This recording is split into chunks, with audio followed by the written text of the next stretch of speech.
Hi everyone, and welcome to the first online session for the Classroom as Community. You'll watch the video and then there'll be some discussion questions posted on the discussion board which you will answer. Those will count as your attendance for this session. I always like to start things off with a little cartoon. Please note that their chapters in The Skillful Teacher may need to be readjusted because of the publishing of newer editions, and I've noted those on the rubric. I'll also be providing you with some handouts for some other readings. So first, I'd like you to think about the following statements to see how you feel. First of all, do you believe that disciplinary problems in the classroom are symptoms of underlying weaknesses in total learning situations? And do you believe that classroom control and learning efficiency are products of good teaching, that learning must be made meaningful, and that interest for work for which learners see a purpose provides its own discipline? Well, if you said yes, you're absolutely correct, and the research supports these statements. Do you believe that discipline issues grow if you ignore them, or that humor is important in the classroom, and that respect is a more desirable molder of behavior than fear? Again, if you agreed with these statements, you're correct, and we're going to explore each one of these facets more fully in this course. Effective teaching and learning cannot take place in a poorly managed classroom. If students are disorderly and disrespectful, and no apparent rules and procedures guide behavior, then chaos becomes the norm. In these situations, both the teachers and the students suffer.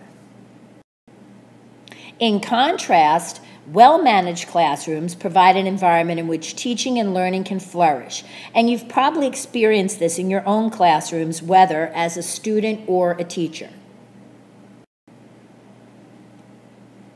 Parents are the biggest factors, but after that, it is the teacher who has the single most important effect on student achievement. So we have enormous responsibility to make sure that all students are learning in our classrooms. Effective teachers appear to be effective with students of all achievement levels, regardless of the level of heterogeneity in their classroom. So whether you're teaching AP or teaching in an alternative school, if you are an effective teacher who has great classroom management, who knows your content, and who creates a classroom as a community, your students will achieve. This is something that, as a student, I experienced firsthand. My mathematics skills never improved, and I never caught up to my classmates after I had Sister Mary Alice in 6th grade. Sister Alice was not a very good teacher, and she had horrible classroom management. I felt like I lost a whole year of mathematics instruction, and essentially I did. And I'm sure those of you who are teaching already have seen this happen in your classrooms. Students in a group sometimes act very differently when you deal with them individually, and this is a key point in strong classroom management. The order created during the first few days of school reliably predicts the degree of student engagement and disruption for the rest of the year. So this is why you need to set up policies and procedures within the first day or two. More on that coming up. With classroom management, you're always going to want to be proactive rather than reactive. Heading off issues before they happen will save you aggravation and prevent losing much needed time. So here is the whole key to it all. Effective teachers weave instructional and disciplinary strategies together. Better managers provide instructional and disciplinary strategies together. And better managers provide instruction in classroom rules and procedures as part of the curriculum. So let's now talk about the critical dimensions of classroom management. First, classroom management has been the primary concern of teachers ever since there have been teachers in the classroom.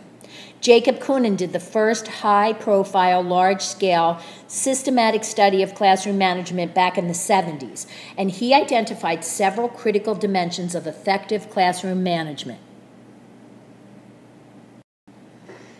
Okay, sorry about this slide here, but Withitness involves a keen awareness of disruptive behavior or potentially disruptive behavior, and then immediate attention to that behavior.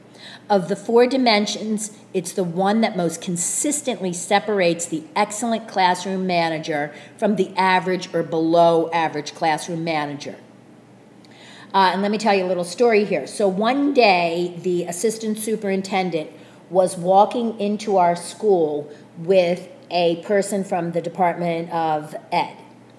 And someone from the 4th floor of our building yelled out a classroom window, "Hey, fat ass."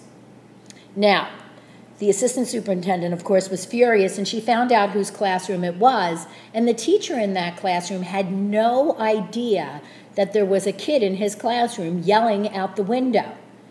That teacher did not have Withitness. You should know what everyone in your classroom is doing at any given time. So 4 behaviors constitute Withitness: occupying the entire room, getting up, moving around. You know, you just can't sit at your desk because things will go on in the back of the room.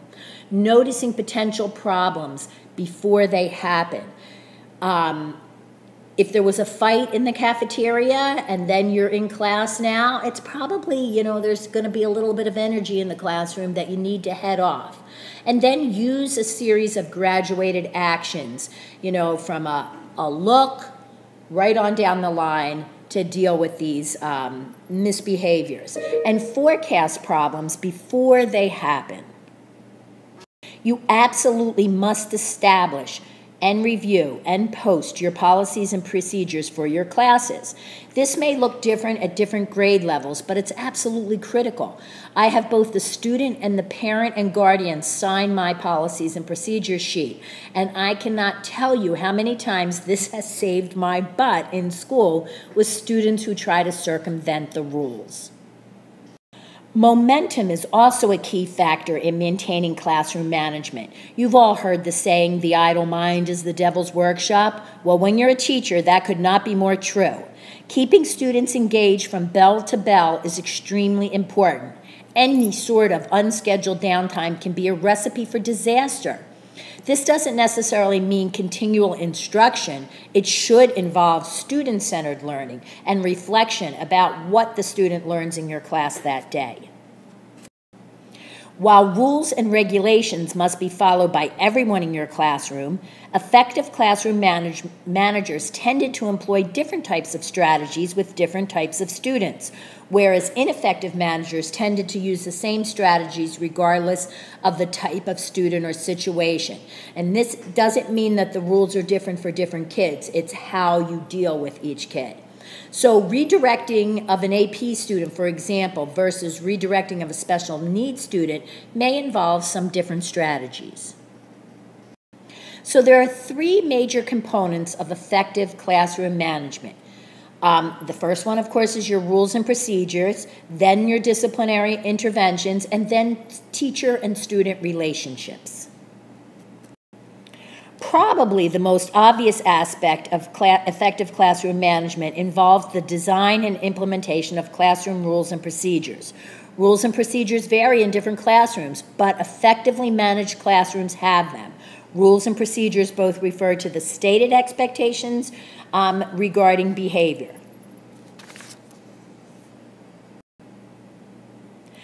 Establish your rules and procedures on the first day. Maybe, especially at the lower grades, you may want the students to have a hand in doing this, and you can make sure what you want is on that list. And then that gives them ownership of these rules. Include both the academic and the social expectations of your class, as well as the consequences for infractions. And then, listen to me carefully, have both the student and the parent and guardian sign those classroom policies and procedures documents. This prevents either from saying they were unaware of the expectations or policies or consequences. Classroom management is enhanced when teachers establish routines that communicate order and learning at the same time. So if you end with activities that reinforce learning and discipline, you're going to be ahead of the game. Summarize or review a bit of what you learned that day. Make sure you discuss what to do with that unplanned extra time. I guarantee that this will be the moment when your administrator walks in your room. You can count on it. So figure out how to deal with some transitions and interruptions. And I'm going to give you some activators and summarizers that can help with that. Another possible area for rules and procedures is the use of material and equipment, such as books, desks, storage areas, as well as the care and handling of specialty materials and equipment. Rules and procedures for appropriately using classroom materials and equipment lay the groundwork for student-responsible use of shared resources as they become adults. So decide what you're going to do, too, if a student doesn't have materials. In the beginning, you know, I used to punish, but in a low-income urban school area, a kid not having a pencil is pretty common. So I just get a bunch of pencils at the beginning of the year. You also want to be sure that you set and reinforce expectations for group work, and that can contribute to a better managed classroom. So in particular, I recommend the following strategies.